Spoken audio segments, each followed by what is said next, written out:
આપણે ભાગવા જવું, ભટ કરવા જવું કે એવું કઈ છે ને અભિમાન કરવા જવાની જરૂર નહીં.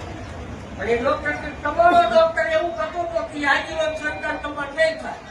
આને પણ ઘટતા હતા અને આ કીધું તો દૂધના પેટ જેવો નોંધો ભાવ હોય મટી જાવ.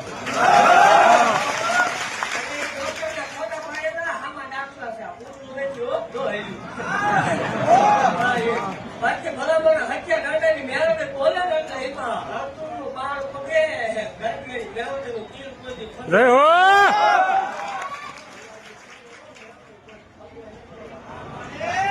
એવું કહું છું કોઈ અહીંયા આવે એ ઉપાધિ ન કરતા નગરમાં નો થાય આપણને કરવાની ભૂલ કીએ.